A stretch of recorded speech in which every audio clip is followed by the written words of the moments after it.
निर्मोहता ही साधना, अध्यात्म की परिपक्वता।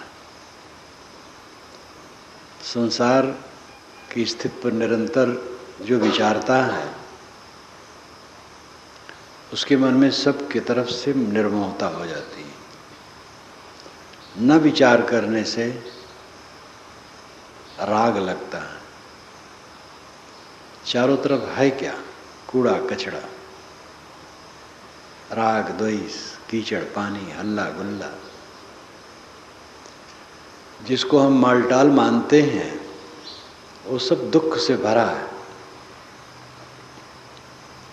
जीव दया, मनुष्य मात्र के प्रति प्रेम और समता का बर्ताव, जो बन सके दूसरे की सेवा और अपने आप को सब में से निकालने का काम करना चाहिए। मुझ में से सीख निकाल लिया जाता है। सीख मुझ एक घास होती है, बड़ी बड़ी होती है, तो उसमें छड़ होता है, ऊपर फूल उसमें खिलता है। ऊपर पकड़ करके आप खींचें, बहुत हल्के से निकल आता है पूरा सुंदर छड़। मुझ में से सीख साफ साफ निकल आती है। देह में से अपनी आत्मा को निकाल लो विवेक से। उपनिषद में भी मुझ में से सीख निकाल लेने के समान देह से आत्मा को निकाल लेना चाहिए, ये आता है। सीख का उदाहरण बहुत पुराना है। आत्मा अनात्मा का निरंतर विचार करो। मैं देह से अलग हूं। देह कूड़ा कचड़ा है और देह रत्न है। कल्याण का काम इसमें होता है, इसलिए देह रत्न है। और हाड़ मांस का ढांचा है, टट्टी पेशाब की पोटली है, दुख से भरा है। इसमें एक एक आदि व्याधि उपाधि प्रपंच लगे रहते हैं। इसलिए यह कूड़ा कचड़ा है। लेकिन इसी में ज्ञान का रत्न पाकर के आदमी कृतार्थ होता है। भोग की दृष्टि से शरीर को मत देखो। भोग की भावना एक प्रमाद है। अविद्या के कारण वासना उदय होती है। अविद्या निवृत्त हो जाने पर वासना नहीं उदय होती है। वासना के बस जीव भटकता है, अपने को काहिल करता है। निरंतर हम विचार करें तो अपने आप वस्तुओं से राग हट जाएगा। अपना प्यारा पुत्र अपनी गोद में है, थोड़ा विचार करें तो एक लड़का है, थोड़ा और विचार करें तो हाड़ मांस का ढांचा है, आत्मा अदृश्य है। थोड़ा और विचार करें तो मिट्टी का पिंड है, थोड़ा और विचार करें तो कणों का प्रवाह है। विचार करते जाइए, वस्तु खोती जाती है। विचार जितना बढ़ेगा अनासक्ति उतनी बढ़ेगी। इसके लिए फुर्सत कहाँ है? प्रपंच से फुर्सत नहीं है। जो लोग कहते हैं क्या करें, धंधे में लगे रहते हैं। धंधा करो और ये भी करो, धंधा के साथ करो। रोज जब अकेले में बैठोगे, अध्ययन करोगे, चिंतन करोगे, मनन करोगे, तो ये विवेक की शक्ति बढ़ती जाएगी। तो चाहे हल चलाओ, चाहे भोजन पकाओ, चाहे नाली साफ करो, चाहे दफ्तर में काम करो, ये विचार अंदर में चलते रहेंगे। माताएं पानी भरती हैं कुआं पर, घड़े पर घड़ा रखती हैं। जहाँ पानी दुर्लभ होता है, दूर पानी होता है, तो 2 या 3 घड़े लेके जाती हैं, भर लेती हैं। 2 घड़ा तो सिर पर तरु पर रख लेती हैं, एक कंधे में ले लेती हैं, दूसरी स्त्रियों से बात करती हैं, लेकिन चित्त घड़े पर रहता है, सिर से गिर न जाए। जब हम किसी चीज में अनुराग करते हैं तो वो निरंतर चित्त पर चढ़ा रहता है, काम में अवरोधक नहीं होता है। किसी माता का नवजात शिशु है, उसके प्रति उसका बड़ा मोह होता है, कहीं भी उठते बैठते हरदम उसका चित्त उसी में लगा रहता है। लेकिन तो क्या माला फेरती है उसका? वो भोजन भी पकाती है, झाड़ू भी लगाती है, बर्तन भी मांजती है, घर का सारा काम करती है, मन लगा रहता है बच्चे में। ऐसे व्यवहार का काम करते हुए हम अपने मन को अपने लक्ष्य में समर्पित कर सकते हैं, लेकिन ये तब होगा जब इसके लिए निश्चय हो जाए। पहले ये निश्चय हो कि दुख हमारा दूर नहीं होगा जब तक हमारा मन पूरा निर्मोह नहीं होगा। ये वैज्ञानिक तथ्य है। जितना जितना निर्मोह होगा उतना उतना दुख दूर होगा। पूरा निर्मोह हो जाने पर पूरी जीवन मुक्ति दशा, और ये जीवन मुक्ति ही जीवन का परम सुख है। शरीर में रहते रहते शरीर से, संसार से अनासक्त रहना, यही जीवन का परम सुख है। ये समझ में आवे, इस पर विश्वास हो।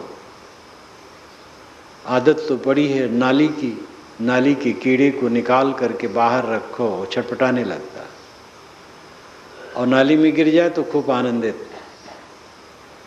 आदत है कूड़े कचड़े में जीने की।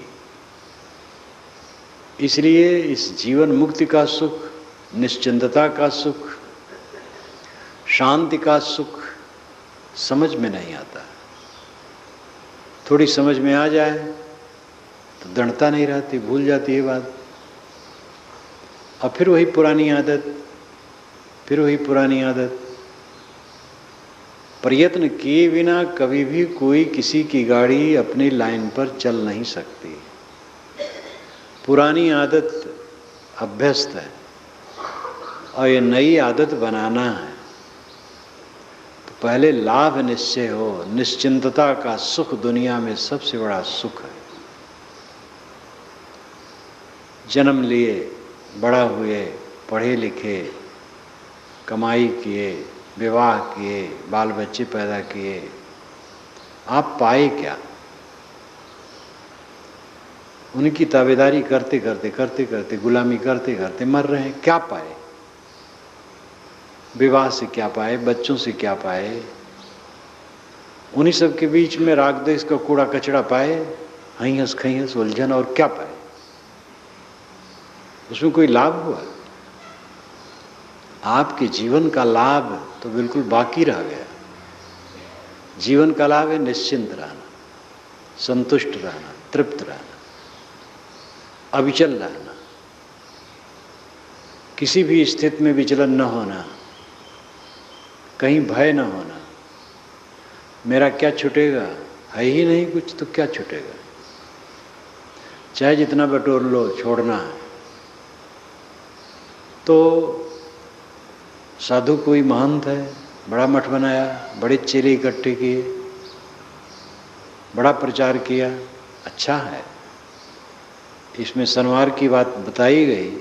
लेकिन अपना अगर उस दशा में नहीं है तो उसका क्या हुआ? मेरी पुस्तकों से लाखों लोग लाभ ले रहे हैं, आगे लाखों लोग लाभ लें, देश विदेश में लें, लेकिन मैं अपनी दशा में न रहूं तो मेरे लिए कुछ नहीं हुआ। चाहे गृहस्थों की विभूति हो, चाहे साधुओं की विभूति हो, दोनों की विभूतियां उनके जो उनकी असलियत है उसमें कोई सहयोग नहीं दे सकती। असलियत है निज अस्तित्व, आत्म अस्तित्व, और उसे समझ करके उसको सब तरफ से अपने को छुड़ाना, ये असलियत है। सबसे अपने को छुड़ा लो, सेवा करो, काम करो। ये कभी नहीं कहा जाता है घर में रहो और बाल बच्चों को तिरस्कृत करो। शुद्ध स्नेह, शुद्ध प्यार सबको दो, ममता न करो, जकड़बंदी में मत पड़ो। जिनको हम बहुत प्यार देते हैं अचानक छोड़ के जाना है। सहज प्यार होना चाहिए, मोह नहीं, प्यार, शुद्ध प्रेम। और जो आपका कर्तव्य है निभा दो। कर्तव्य के मोह में भी बड़ी जड़ता है। कर्तव्य पूरा हो गया है, फिर भी कर्तव्य के मोह में पड़े, अपने काम में ध्यान नहीं देते हैं, अपने कल्याण के काम में। तो कर्तव्य में भी समझने की जरूरत है। कितना कर्तव्य, बेगारी में ही पूरा दिन बीत जाए तो अपने घर का काम कब करोगे? दुनिया के उठाव पटक में ही जिंदगी बीत जाए तो आत्मा का उद्धार कब करोगे?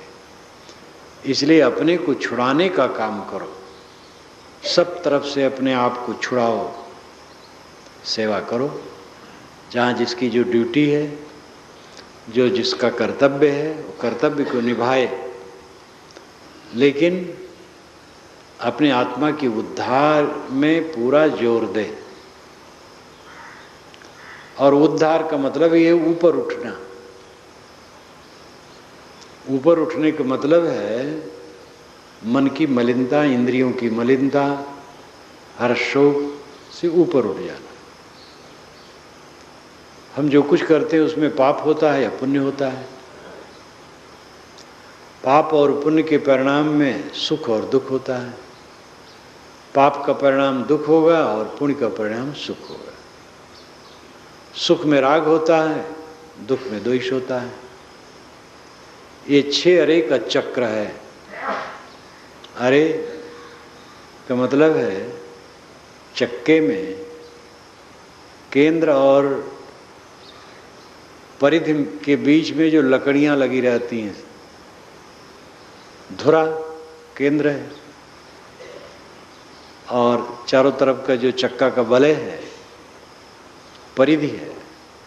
जो जमीन पर नाचता है उसको वलय कहते हैं। घेरा, चक्का का बाहरी हिस्सा परिधि, और धुरा के पास केंद्र होता है। धुरा ही केंद्र है। धुरा यद्यप अलग चीज है चक्के से, तो केंद्र और वृत्ति से अरे लगे रहते हैं। साइकिल है, बीच में धुरा है, चारों तरफ वलय है, और उसमें पतली पतली सीक लगी रहती है लोहे की। तो ये संसार चक्र के 6 अरे हैं। पाप, पुण्य, सुख, दुख, राग, द्वेष। कुछ करो, पाप होगा या पुण्य, परिणाम में मिलेगा सुख और दुख, उसके परिणाम में होगा राग और द्वेष। बस इसी में जीव नाचा करता है, इसी में संभालना है। पाप न करो, पुण्य करना ठीक, क्योंकि आदमी निष्क्रिय नहीं हो जाएगा, कर्म तो करेगा। तो पाप न हो, पुण्य हो। और तब केवल सुख मिलेगा, लेकिन सुख में राग न करो। अपराधवशात दुख आ सकता है। संसार में दुख तो ऐसे आता रहता है, अपना दूध के धोए हो लेकिन गाली देने वाले लोग रहेंगे। बड़े बड़े पुरुष गाली दिए गए, महात्मा गांधी गोली ही से मार दिए गए। तो दुख आएगा, सुख आएगा। सुख में राग न करो और दुख में द्वेष न करो, निर्विकार भाव से सहो। भजन साधन का परिणाम है जीवन में समता आ जाना। अनुकूल परिस्थिति में प्रतिकूल परिस्थिति में समता बनाना, सुख दुख की स्थिति में अनुद्वेग रहना, विचलित न होना। हमारा विचलन हमारा बालपन है। जो हम हर्ष में फूल जाते हैं, एक क्षण की लहर रहती है अनुकूलता की। कुछ आदमी मिल गए, कुछ चीज़ें मिल गई, कुछ सम्मान मिल गया, कितने छड़का है, बह करके पता नहीं कहाँ चला जाएगा। तो इन सांसारिक उपलब्धियों में जो हमें हर्ष होता है वो हमारा बालपन है, और इसमें जो हम बहुत पीड़ित हो जाते हैं ये भी बालपन है। प्रतिकूलता कब तक रहेगी? आई और गई। ना अनुकूलता रहेगी ना प्रतिकूलता रहेगी, ये सब भागते रहते हैं। सभी स्थितियों में समता में रहना, ये साधना की परिपक्वता है। जीवन समता में रहे, अनुद्वेग, प्रशांत। ये जितना निर्मोह हम चारों तरफ से होंगे उतना होगा, और निर्मोह होंगे जिससे निरंतर विचारों का, जिसके मन में प्रवाह चलेगा।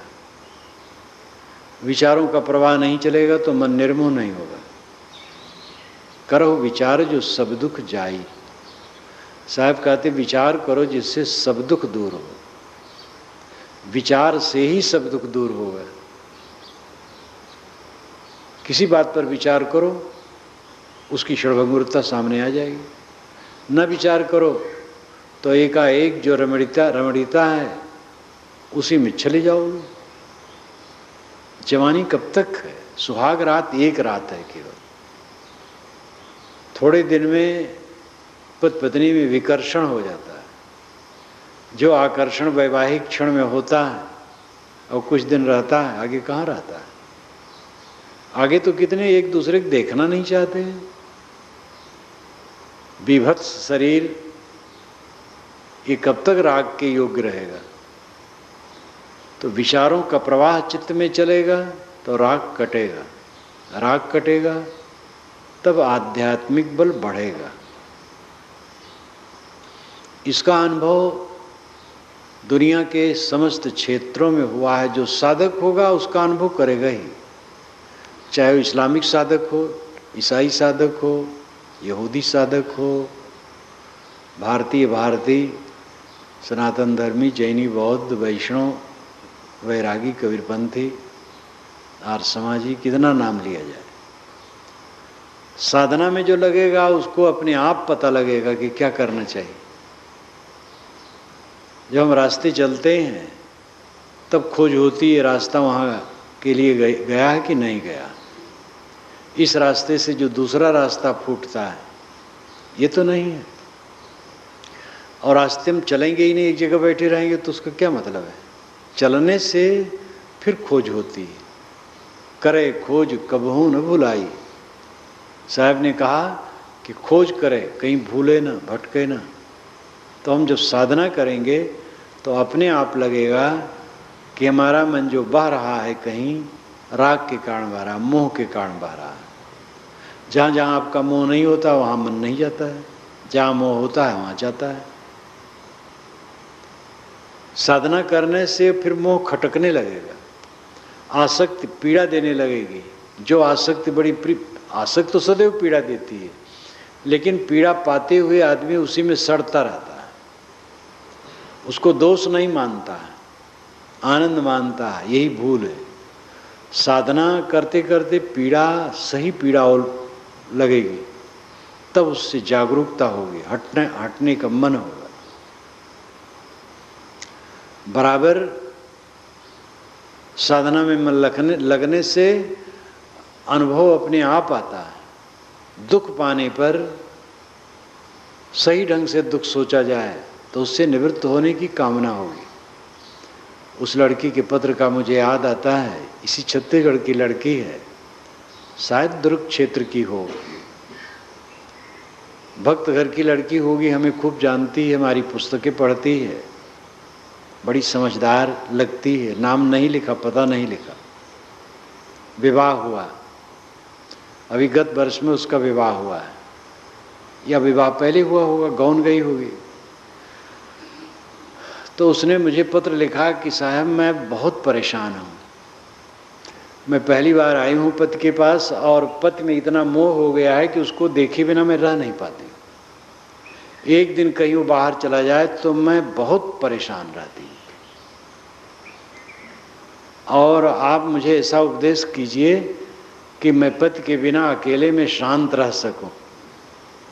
लेकिन आप लिख के छाप दीजिएगा, मैं पढ़ लूँगी, मैं जान जाऊँगी। और उसको संकोच हुआ नाम पता देने में, अब कहाँ लिख दे, क्या करे। तो अब उसको खटकता है, समझदार है, और लगता है कि अशांति बढ़ रही है। अब जवानी है, प्रथम मिलन है, मोह खूब बढ़ गया है, पति को देखे बिना रह नहीं पाती, और इससे उसके चित्त में बेचैनी है।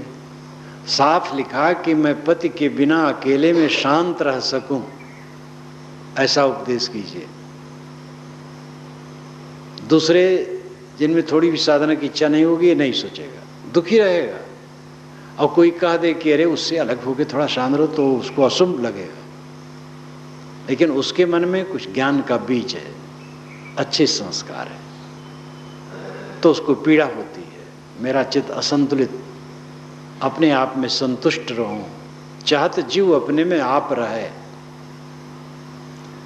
ये श्री विशाल साहब की पंक्ति है, चाहत जीव अपने में आप रहे। उनकी वाणियां साधना परख है। श्री विशाल साहब का भयान, मुख्यद्वार, सतनिष्ठा, नवनियम सब साधना परख है। चाहत जीव अपने में आप रहे। ये जीव चाहता है कि मैं अपने आप में संतुष्ट रहूं,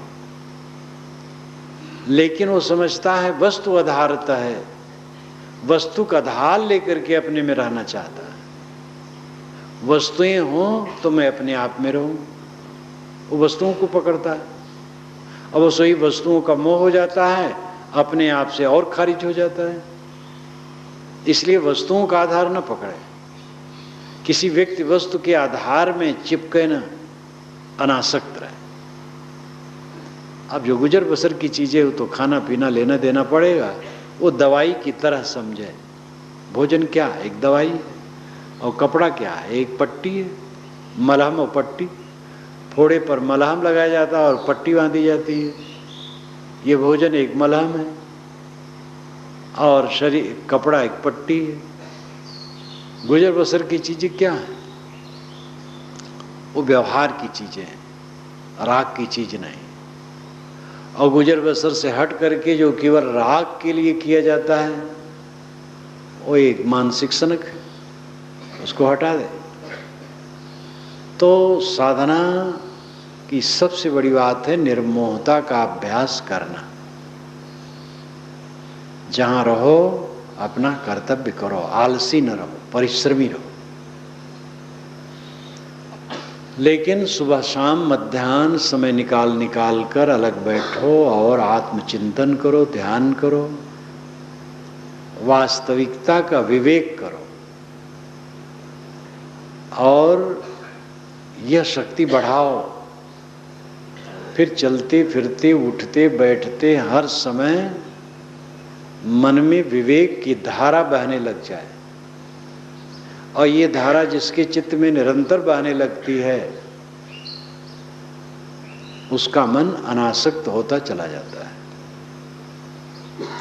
अलग समय निकालना जरूरी है, और अभ्यास ऐसा होना चाहिए कि सब समय में वो धारा अंदर चलने लगे, तो ये साधना की सफलता है। आदमी कोई भी काम करता, नाली साफ करता हो, और मन में विचारों का प्रवाह हो सकता है। कोई काम करे, आखिर जो लोग काम करते हैं तो उनका मन खाली उसी काम में रहता है। शरीर से काम करते हैं और मन न मालूम क्या क्या प्रपंच सोचता है। आदत खराब है। सोचने की प्रक्रिया तो मनुष्य की चलती ही रहती है। उसी सोचने की प्रक्रिया को ऐसा सुधार लेना है और ऐसा बढ़िया कर लेना है जो आत्म अभिमुख हो, आत्मा की तरफ उन्मुख हो, अंतर्मुखता की तरफ बल देने वाला हो। हमारी शक्ति बिखरी हुई है, हमारी शक्ति ध्वंसात्मक काम में लगी हुई है। अब बैठे हो, काम का चिंतन करते हो, मैथुन क्रिया का चिंतन करते हो, तो ये विध्वंसात्मक है। और क्या?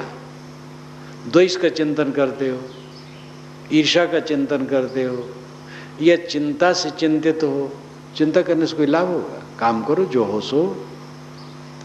तो जो मन की खुराफातें हैं ये तो मन में चलती ही रहती हैं। ये खुराफातें खत्म होकर के पवित्र धारा मन में बहने लगे, यही कल्याण है। आनंद वर्षणी चित्तवृत्ति, हर समय आनंद वर्षणी हो जाएगी चित्तवृत्ति। सहस्रों धेनु दुहावे तावा, साहब ने कहा हजारों गायें उस साधक के भवन में दुही जाती हैं। साधक बाहर से अकिंचन होता है, लेकिन इतना संपन्न होता, हजारों गायें उसके यहाँ दुही जाती हैं। पहले जमाने में गायें ही परम धन थी। कोई जमाना था जब सिक्के की जगह पर गाय का उपयोग किया जाता था। कपड़ा खरीदना है, तलवार खरीदना है, धनुष खरीदना है, अन्न खरीदना है, एक गाय ले गए, दे दिए, और उसके बदले में दुकानदार जो उचित समझा दे दिया। तो गायें सिक्के थी, आगे चल करके सिक्के बने। वैदिक युग में निष्क कहते हैं, बन गए थे। तो गोधन पहले बहुत था, इसीलिए साहब ने जब कहा गोधन गजधन बाजधन और रतनधन खान, तो गोधन पहले कहा। जिसके हजारों गायें दुही जाएं, कितना वो संपन्न है। साधक के हजारों गायें दुही जाती हैं। ये जो वृत्तियां, ये गायें, चित्त वृत्तियां गायें, और जिसकी चित्तवृत्तियां निर्मल धारा में बहती हैं, पवित्र विचारों में, तो आनंद वर्षणी हो गई। हजारों गायें दुही जा रही हैं। पाप वाह और कल्याण वाह, ये दो वृत्तियों की चर्चा व्यास ने योग दर्शन के भाष्य में किया है, और उनका मूल उद्धृत करके हिंदी में अनुवाद करके मैंने अपने भाष्य में उसको रखा है।